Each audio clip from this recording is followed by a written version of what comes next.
I went back there 11 years ago because this firm, which had the second largest balance sheet in the United States at that time. It was a preeminent firm on Wall Street.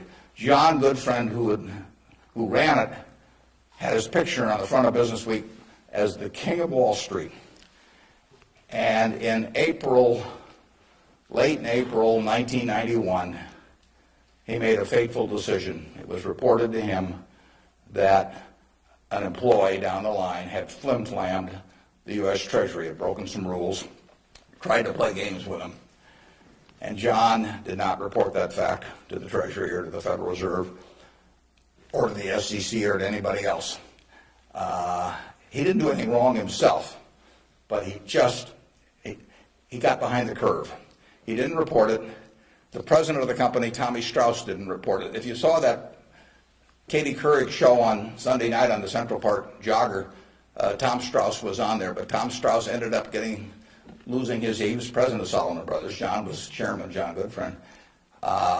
They didn't do anything. They dawdled. And after a few weeks, the same guy that had committed the terrible acts earlier, on May 15th, he did the same thing again at a Treasury auction.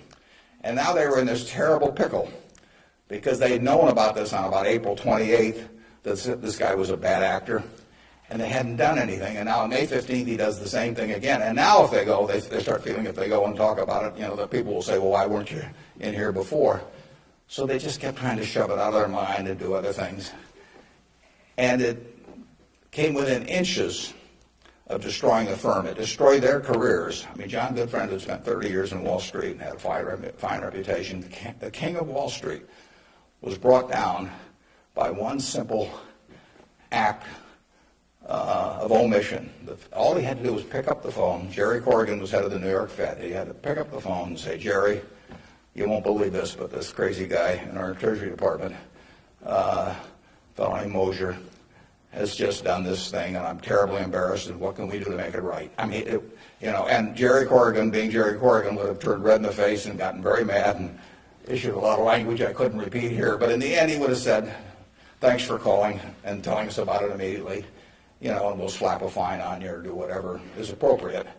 And the next day, the firm would have gone on fine. But John Goodfriend, actually, a perfectly okay guy, but he didn't act when it counted. And Tommy Strauss, who was number two, the same way. And later on, they were fined and in a certain way kicked out of the securities industry. And Salomon barely survived. 8,000 employees around the world had their future in real jeopardy because of that single act.